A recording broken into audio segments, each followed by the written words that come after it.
스포츠 주민의 아나운서 조윤경. 반갑습니다. 허준입니다. 네, 우리에게 아주 친숙한 생활 스포츠이자 우리나라에서 만들어진 세계 국제공인 스포츠로 자리매김한 바로 이 종목, 태권도인데요. 오늘은 이 태권도에 대한 모든 것을 알아본다고요? 그렇습니다. 요즘 우리나라뿐만 아니라 해외에서도 정말 태권도가 인기가 많습니다. 그래서 여기저기 한국어로 태권도를 배우는 세계인들을 볼 수가 있는데 오늘 이 시간엔 날로 인기가 높아지고 있는 태권도에 대한 재미난 이야기 그리고 발차기의 숨은 과학적인 기술 이야기까지 낱낱이 들려드리도록 하겠습니다. 네, 우리나라의 전통 스포츠가 세계를 사로잡은 비법 궁금하시다면 이 시간 주목해주세요. 절제된 동작에서 나오는 화려한 발차기. 바로 대한민국 고유의 무술 태권도인데요. 한민족의 역사와 전통을 자랑하는 스포츠 태권도의 발차기 기술에 숨은 비밀과 태권도로 많은 주목을 받고 있는 스타들의 비하인드 스토리까지 모두 공개합니다. 그동안 잘 알지 못했던 태권도의 놀라운 이야기 오늘 이 시간 빠짐없이 알려드릴게요.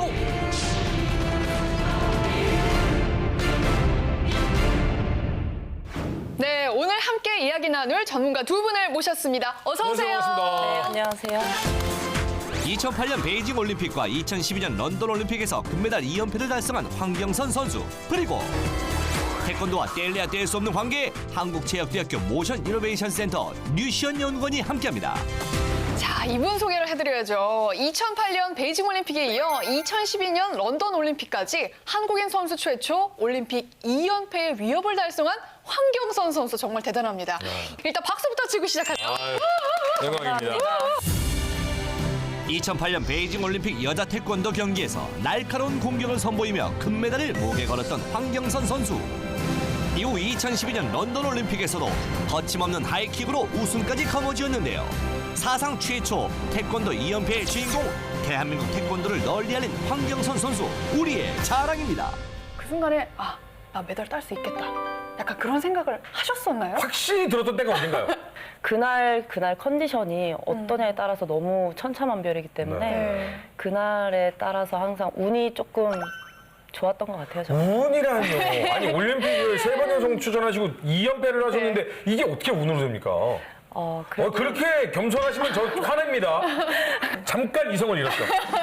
이분 잠시만. 태권도 금메달이 있으시지. 근데 제가 봤을 때 박사님은 안 가셨을 것 같은데 태권도 학원. 네? 태권도 다니셨어요? 저는 사실 태권도를 전공했습니다. 우와 진짜요? 모르셨어요? 몰랐어요? 황경선 선수처럼 이제 겨루기 선수 생활을 한 건 아니고요. 저는 이제 국가대표 시범단에서 해외를 다니면서 시범 활동을 했습니다. 우와 몇 단이요? 전 6단입니다. 놀라운 사실이지만 저도 2단입니다. 정말요? 근데 우리나라에서는 단순히 태권도를 격기 스포츠가 아니라 심신을 수양하는 스포츠로 어머님들이 많이 데려가잖아요. 네. 네네. 일단 기본적으로 우리나라에서 어머니들이 이제 아이들에게 태권도장을 모두 다 보낸다고 보면 되는데요. 네. 그 가장 보내는 이유가요. 점점 핵가족화되고 아파트에서 좁은 공간에서 학생들이 가만히 있잖아요. 그렇게 좀 에너지를 발산할 수 있는 곳이 필요하고요. 네. 그다음에 이제 어디 가서 맞고 다니지 말라고 보내는 이유도 있겠죠. 맞아요. 먼저 태권도의 시작과 우리나라의 전통 운동이 올림픽 종목으로 채택될 수 있었던 그 배경에 대해서 좀 설명을 해주시죠. 우선은 그 고대부터요. 어느 나라나 마찬가지겠지만 특히 우리 한반도의 고대 부족들이 재래 행사, 춤추는 것들, 뭐 칼춤을 춘다거나 이런 것들에부터 시작을 하게 되는데요. 재래 행사나 이런 의식들이 점점 대결을 한다거나 경기화된다거나 이제 변하다 보니까 좀 경쟁을 필요로 하는 무술로 변모하게 됐죠. 더욱 자랑스러운 건 세계의 이곳저곳에서 이 태권도의 기합 소리가 한국어로 들리고 있다는 거예요. 그렇습니다. 그런데 이 태권도가 쉽게 이 자리에까지 왔을 것 같지는 않습니다. 그 과정이 좀 궁금한데요. 설명해 주시죠. 태권도를 하시는 우리 사모님들이 해외에서 굉장히 많이 활동을 하고 계십니다. 네. 그게 가장 큰 기여한 그 원인이라고 할 수 있고요. 그다음에 일단 구체적으로 이제 연도를 살펴보면 73년도에 국기원이라는 가장 큰 도장이 하나 생깁니다. 거기서 이제 공인 단증이 발급하게 되고요. 그 해에 세계 태권도 연맹이 창설되고 세계 선수권 대회가 처음으로 열리게 됩니다. 1973년 이후로 태권도는 세계의 국제 경기로 인정받게 되는데요. 재빠르고 정확하게 공격하는 것이 바로 태권도의 핵심 포인트라고 볼 수 있습니다. 이런 매력으로 국내는 물론 세계 무대에서 한국을 널리 알리고 있습니다. 국기원 저도 어린 시절에 갔던 생각이 들고 거기서 이제 품새하고 겨루기 하고 네. 제 뒷발차기에 맞고 넘어진 상대편 아이가 울었던 기억도 나요. 정말로. 반대 아니었고요. 아니에요. 제가 찼어요. 아, 좀 기분 나. 6단이니까 참습니다. 제가. 알고 봐야 더 재밌는 전 세계의 한류 열풍을 일으키고 있는 스포츠 태권도. 태권도의 룰부터 득점 찬스까지 알고 가야 할 것이 정말 많습니다. 그렇죠? 알려주시죠. 네, 일단 태권도 겨루기는 네. 이제 보통 8체급으로 나눠져 있는데요. 이제 올림픽 경기만 남녀 각각 4체급으로 축소시켜서 이제 남자는 마이너스 54kg급, 마이너스 68kg급, 마이너스 80kg급, 플러스 80kg. 또 여자는 마이너스 49, 또 마이너스 57, 마이너스 67, 플러스 67kg 이렇게 각각 나눠서 경기를 합니다. 뭐 축구, 배구, 맞아요. 농구, 야구, 소프트볼 어떤 여성 스포츠도 몸무게를 밝히진 않거든요. 태권도나 이런 종목들은 몸무게를 밝혀야 되거든요. 밝힐 수밖에 없죠. 그럴 때마다 조금 막 탕색이 잘. 네. 67kg에서 우리 황교선 67kg에서 강제 인증이죠. 가끔은 안 했으면 좋겠을 때도 있잖아요. 네, 맞죠. 아무래도 여자가 67kg라고 한다고 하면 네네. 댓글로 막 저렇게 뚱뚱한 여자가 뭐 이렇게 많이들 근데 이제 실물을 보고는 깜짝들 놀라죠. 생각보다 말랐다고들 많이 말씀해 주세요. 뭐 다 근육으로 이루어진 그러니까요. 몸이시니까.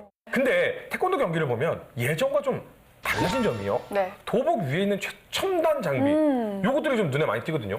네, 이전에는 이제 일반 호구라고 해서 소리로만 이제 득점 유무를 이제 네. 심판들이 이제 판단을 하는데 이제는 전자호구라고 해서 전자 센서와 강도가 같이 결합이 돼서 그렇게 이제 득점이 판단이 됩니다. 득점을 부르는 발차기의 비밀, 그 정체는 겨루기에서 볼 수 있는 전자호구인데요. 몸통 호구와 센서가 부착된 발 보호대가 정확한 득점을 이끄는 비밀 병기입니다. 발에 부착된 신발 센서가 상대방의 몸통 호구를 가격하게 되면 그 충격이 전자 수신기로 전달되어 바로 점수가 올라가게 됩니다. 득점이 되는 순간을 다시 한번 확인해 볼까요? 발차기를 하자마자 바로 점수가 인정되는 것을 볼 수 있죠? 득점을 이끄는 정확한 동작과 전자 호구의 비밀이었습니다.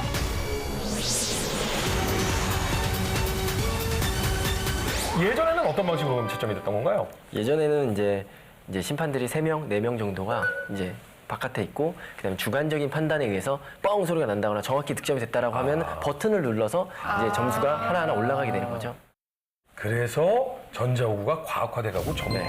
확실하게 사람들한테 객관적으로 인정을 받기 위해서 과학적 발전을 이루고 있는 거군요. 네네. 네, 우선 공정성이라는 부분 때문에 전자호구가 도입이 됐는데요. 네. 그런 부분은 확실히 많이 감소가 된 것 같아요. 네. 그렇다면 득점은 어떻게 이루어지나요? 네, 2017년 1월부터 다시 또 개정이 됐는데요. 기존에는 몸통 득점은 무조건 다 1점이었는데 이제 주먹 득점은 1점으로 하고 몸통 득점은 2점, 또 얼굴 득점은 3점, 또 몸통 득점에 회전을 더하면 또 3점, 또 얼굴 득점에 회전이 가하면 4점 이렇게 또 변형이 됐습니다. 영상을 통해 다시 한번 확인해 보겠습니다. 화면과 같이 주먹으로 몸통을 공격했을 때 1점이 인정되고요. 조금 더 높은 점수를 받을 수 있는 다음 공격은 발을 힘껏 뻗어 상대방의 몸통을 가격했을 때는 2점을 얻을 수 있습니다. 이번엔 발을 높게 뻗어 공격을 시도하는데요. 이때 발차기로 상대방의 얼굴을 가격하게 되면 3점 득점에 성공. 여기 회전까지 더해지면 더 높은 점수를 득점할 수 있는데요. 회전을 하고 상대방의 얼굴을 가격했을 때는 최고 득점인 4점을 획득할 수 있습니다. 고난도 기술에 따른 고득점 방식으로 더 박진감 넘치는 태권도를 즐길 수 있겠죠. 태권도가 정말 얼마나 인기가 좋으냐면 뉴델리에서 학생들이 이 태권도를 배우는 사진을 제가 인터넷에서 본 적이 있어요. 네. 너무 신기하더라고요. 특히 뭐 뉴질랜드 같은 경우는 그 ADHD라고 하는 주의력이 결핍된 과잉 행동을 하는 어떤 그런 질병이 있는 장애가 있는 학생들이 좋아진 사례도 있습니다. 그래서 그런 연구 사례들이 나오면서 이게 워낙 집중력이 좋다 보니까 그냥 이것을 정규 교과목으로 하자라고 해서 아예 태권도를 배우는 실제 미국 학교가 있습니다. 그렇군요. 네, 맞습니다. 전 세계적으로도요. 그래서 한국 사범님들이 계속 지금 활약을 하고 계시고요. 그 가봉 대통령 경호실장까지 하셨던 그 박상철이라는 분도 네. 굉장히 오랫동안 그 태권도를 하셨고 거기 가서 처음에는 그냥 경호부터 시작하셨는데 그렇게까지 신뢰를 받고 태권도를 알리게 되고 나중에는 그 박상철 사범님의 이름으로 대회를 열리더군요. 아, 정말요? 1984년 가봉에 첫 발을 내디딘 박상철 경호실장. 25년간 가봉 아이들에게 태권도를 무료로 가르쳤다는데요. 지금까지도 아프리카에 우리나라 무술 태권도를 알리는 민간 외교관 역할을 톡톡히 하고 있다고 합니다. 그 우리나라에서는 박상철 하면은 왠지 트로트를 부르셔야 될 것 같지만 그렇죠. 그 나라에서는 박상철 하면 태권도다. 그렇죠. 그렇네요. 근데 이제 지금 이런 얘기들 숨은 얘기들 쭉 하는데 또 제가 태권도에 얽힌 재미난 이야기가 하나 있네요. 또 뭔데요? 어마어마합니다. 이거 들으면 깜짝 놀라요. 전 세계에서 가장 유명한 한국인 게임 캐릭터를 꼽는다면 사실 게임 내에 네. 킹 오브 파이터라는 게 있거든요. 킹오파라고 부르는데 네. 김갑환이라는 캐릭터가 있어요. 정말 얼굴도 너무 멋있게 생겼고 도복도 너무 멋있고 발차기가 어마어마하게 좋거든요. 김갑환이 실존 인물인 이 게임 회사 회장님 이름 됐습니다. 아, 그래요? 게임 속 캐릭터의 실제 인물인 김갑환 씨. 1994년 출시된 킹 오브 파이터즈에서 태권도 기술을 선보인 한국인 캐릭터로 나왔는데요. 화려한 태권도 기술은 게임 속에서도 이목을 끌어 전 세계 마니아층이 형성되기도 했습니다. 그래서 프로레슬러 역도산의 수행 요원을 하면서 한국과 일본을 수차례 오고 가던 김갑환 씨는 게임 개발 사업에 뛰어들었어요. 그리고 게임 캐릭터에 실존 인물 본인의 이름을 넣으신 거죠. 그렇군요. 그럼 게임으로 전 세계에 태권도를 알린 분이라고 볼 수 있겠네요. 그럼요. 이런 분들이 있어서 그런지 또 중국에서도 태권도 바람이 그렇게 또 불고 있다고 들었는데요. 또 어떤가요? 네, 우선 중국에서는 올림픽 종목으로도 대단히 붐이 많이 일어나는데요. 반면 생활체육도 자녀들의 인사성도 밝게 해주고 자신감을 키워준다는 걸로 해서 많이들 시키고요. 또 2003년에는 태권도라는 또 영화를 제작해서 또 화제가 됐었어요. 아, 정말요? 제목이 태권도예요? 네, 태권도라는 영화는 어릴 때부터 중마고우였던 두 소녀가 이제 같은 국가대표 선수로 이제 발탁되기 위해서 이제 경쟁을 하면서 이제 올림픽을 준비하는 그런 에피소드인데요. 영화 태권도는 어렸을 때부터 무술을 함께 배우며 가깝게 지냈던 두 소녀의 이야기인데요. 혹독한 훈련을 거쳐 고대했던 국제대회에 진출하게 되는 두 소녀 양과 린. 하지만 예선전에서 양이 부상을 당하게 되고 그의 친구인 린도 경기를 포기하게 되는데요. 두 소녀의 우정을 다룬 영화 태권도에 숨은 이야기가 또 있다고요.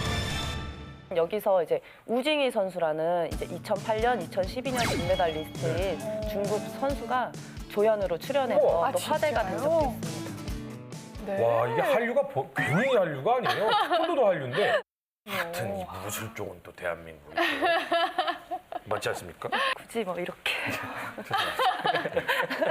네. 여기서 갑자기 궁금한 점이 생겼습니다. 중국에도 우리나라의 태권도하고 비슷한 무술이 있지 않습니까? 아, 맞아요. 네.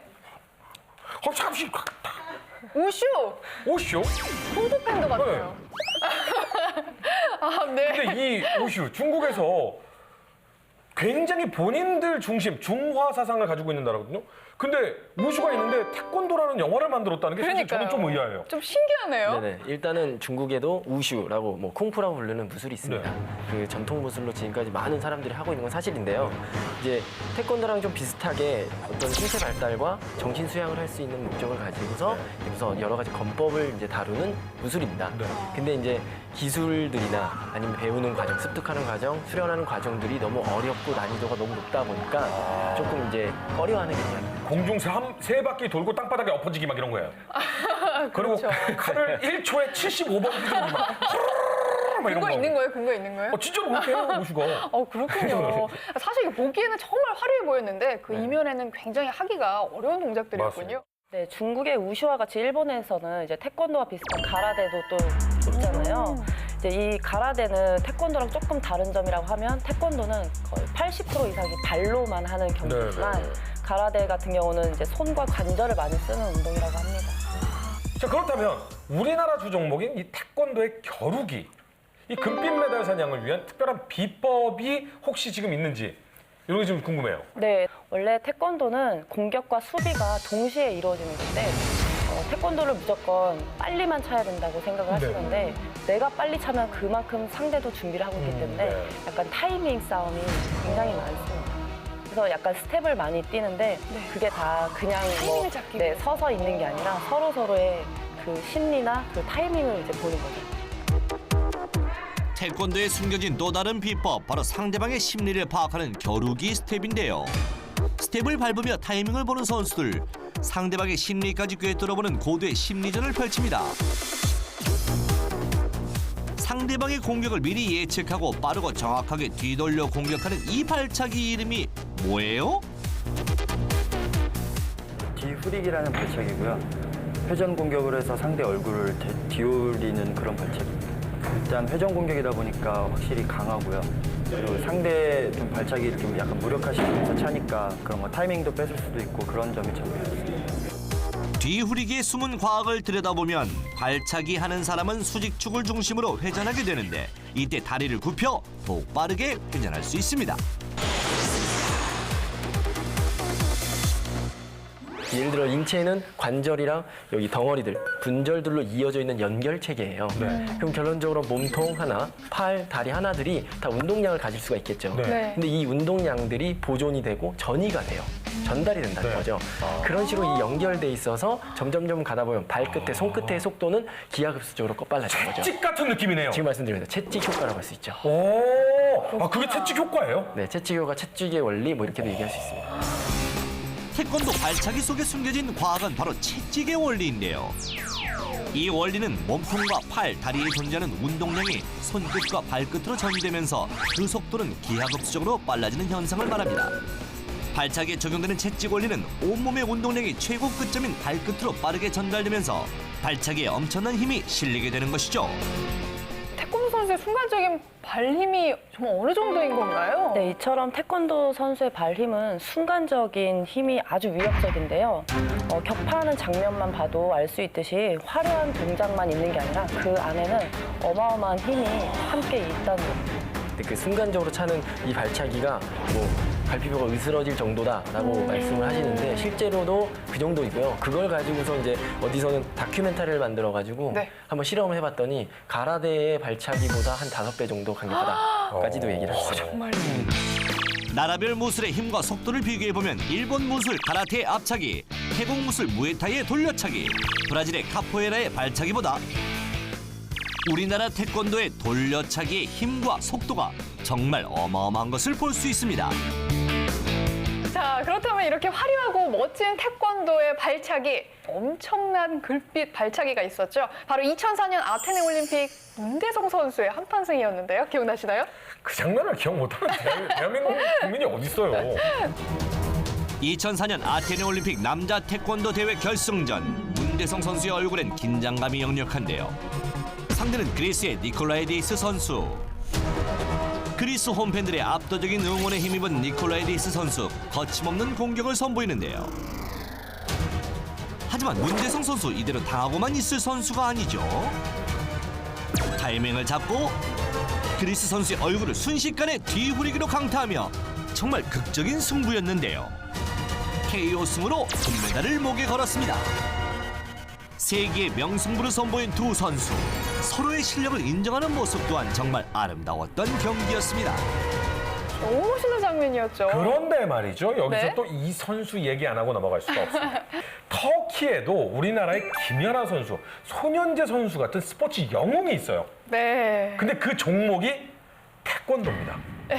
체급을 가리지 않고 현역 선수 중에 가장 태권도를 잘한다는 소리를 듣는 세계적인 스타, 바로 터키의 타제골 선수죠. 저도 이 선수 압니다. 네. 2008년 베이징 올림픽에서는요, 동메달이었는데 2012년에 런던에서 금메달을 목에 걸었어요. 이 타제골 선수가 또 더 유명해진 게 원래 태권도는 약간 돌려차기나 이제 앞 정면 직진 공격을 많이 하는데 이 선수는 회전 동작을 거의 주로 쓰는 선수이기 때문에 뒤차기나 돌개차기 같은 고난도의 기술을 많이 사용을 하기 때문에 더 팬들이 열광을 하는 거예요. 터키의 태권도 영웅 타제골 선수에게도 비하인드 스토리가 있는데요. 타제골 선수의 어머니는 2011년에 뇌종양 판정을 받게 됩니다. 어머니의 뇌종양을 치료하고자 온 힘을 다했지만 어머니는 결국 런던 올림픽을 3개월 앞두고 세상을 떠나게 되는데요. 어머니를 생각하며 올림픽에 참가한 타제골 선수. 런던 올림픽에서 딴 값진 금메달을 그리운 어머니께 바쳤습니다. 그러면 태권도는 발차기를 통한 겨루기가 가장 대표적이잖아요. 그런데 태권도 하면 무용을 연상케 하는 또 품새가 또 있습니다. 네. 거기에 날아올라서 뒤후려차기, 3번 차기, 720도 막 이런 화려한 이 발차기가 또 이제 눈에 보이는데 이 품새라는 거는 항상 이게 상대방과 대련을 해서 뭔가 수련할 수 있는 게 네. 아니라 네. 혼자서도 어떤 운동을 해야 되고 공격 방어 기술을 익혀야 되잖아요.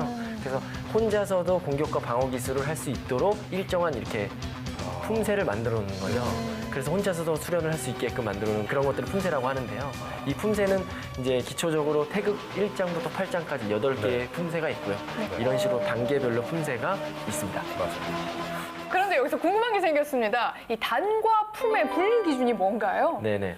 단과 품은 사실은 같은 겁니다. 네. 같은 건데요. 이제 만 15세를 기준으로 어린 학생들이 이제 단을 취득할 수가 없기 때문에 품이라는 거를 지급하고요. 그다음 그 이후에는 단을 지급하는 건데요. 나중에 이제 나이가 먹고는 품이 단으로 이제 일정한 절차에 의해서 이제 바뀌기도 하고요. 네. 근데 이제 품을 그렇다고 해서 계속 줄 수는 없으니까 1품, 2품, 3품, 4품까지 있고요. 네. 그다음에 1단부터 9단까지 있는 거죠. 근데 사실은 4단까지는 같은 겁니다. 아, 구단이 우리나라에 몇 명이나 있어요? 구단? 많이는 아니고 한 10분에서 20분 사이. 아, 정도 진짜. 있어요. 네. 그럼 사실 구단 정도 달라고 하면 네네. 환갑 정도는 돼야 되지 않을까라는 생각. 그럴 이게 수도 있겠네. 그게 왜 그러냐면요. 1단을 따고 나서는 1년을 있어야 2단을 딸 수 있는 자격이 네. 되고요. 자격이 좋아지니까. 또 2단을 따고는 2년을 있어야 3단을 딸 수 있고요. 오, 그런 식으로 이제 쭉 올라가는데요. 8단을 따면 8년이 있어야 8년이 있어요. 딸 수 있는? 예, 근데 또 이제 6단을 따기 위해서는 만 30살이 넘어야 되고 이제 7단을 따기 위해서는 만 몇 세를 내고 이런 식으로 기준이 또 있기 때문에 사실은 예, 반백년 걸립니다. 2018년 자카르타 아시안 게임에서 품새가 정식 종목으로 채택이 됐다라는 소리를 들었어요. 네, 그렇습니다. 그래서 이제 2018년 아시안 게임부터 이제 정식 종목으로 채택이 되면서 이제 겨루기 메달 16개, 이제 품새 메달 5개까지 해서 이제 총 21개의 메달이 걸려 있다고 합니다. 너무 멋있겠다. 그래서 그 경기를 위해서요. 새로운 품새를 또 이제 만들게 됐는데요. 이제 그 품새 한번 말씀드리면 힘차리, 야망, 새별, 나르샤, 그다음에 비각, 어울림, 새아리, 한솔, 나래, 온누리 이렇게 10개예요. 새롭게 추가된 품새 힘차리. 힘차리는 말 그대로 힘차게 도전하며 성장하는 청소년의 가능성을 의미하는 동작입니다. 가볍게 날아 강하게 친다는 뜻의 나래는 그 동작이 독수리의 날갯짓을 형상화해서 눈길을 끕니다.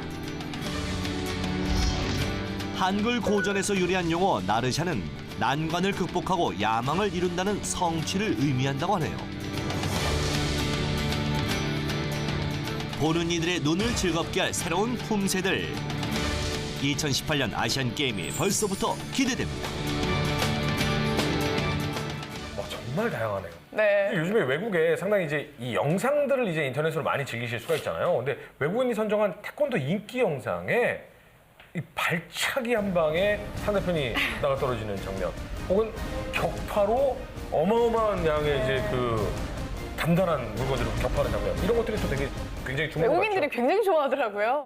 맨체스터 유나이티드의 네네. 질라탄 이브라히모비치 선수가 이제 어렸을 때부터 이 태권도 매력에 빠져가지고 어쩐지 축구를 잘하더라. 네, 어릴 적부터 태권도를 배우면서 이제 질라탄 선수의 이제 골 장면을 보면은 약간 태권도 동작에 유사한 동작이 굉장히 많아요. 그래서 약간 화제가 많이 됐었던 적도 있어요. 네, 바로 이 동작입니다. 태권도의 옆차기 동작과 상당히 비슷하지 않나요? 화려한 묘기를 보는 것 같은 질라탄 선수의 슛 장면. 하지만 관객들의 눈을 사로잡는 질라탄 선수에게 고민이 있었다고 하는데요. 화려한 플레이에 숨겨진 고민은 무엇이었을까요?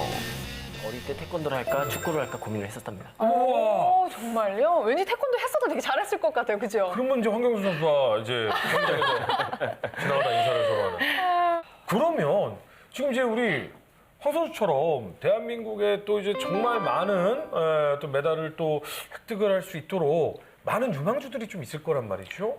네, 고등학교의 대표 조희경 선수 같은 경우는 이제 유망주인데 엄청난 노력을 한다고 해요. 그러니까 하루에 뭐 체력, 근력을 중심으로 또 훈련을 하고 또 전술 위주의 또 훈련을 하면서 이제 계속 연마를 하고 있다고 합니다. 태권도도 더욱 박진감 넘치는 경기가 되도록 저희가 정말 최선을 다해야 되고 우리 선수들도 노력을 좀 많이 좀 해주셨으면 좋겠다라는 좀 생각이 드는데 네. 이 국민들에게 사랑받는다면 강하지 않을 수 없어요. 예, 항상 우리 국민들이 태권도를 위해서 응원을 해주시면 아마도 여기 계신 우리 황 선수나 박사님처럼 태권도에 대해 전문가분들께서 더더욱 힘을 내주지 않을까라는 생각이 듭니다. 자, 오늘 우리의 전통 스포츠 태권도에 대해 이야기를 나눠봤는데요. 네, 벌써 또 마칠 시간이 됐습니다. 그러지 마요. 네. 금방 끝나요. 그리고 금방 끝나네요. 네, 오늘 함께해 주신 두 분께 감사드립니다. 네, 감사드립니다. 네. 네, 저희는 다음 시간에 또 다른 스포츠로 찾아뵙겠습니다. 기대 많이 해주세요. 함께해 주신 여러분 고맙습니다.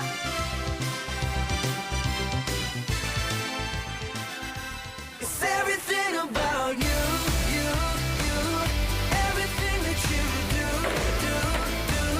From the way that we touch, baby, to the way that you kiss on me. It's everything about you.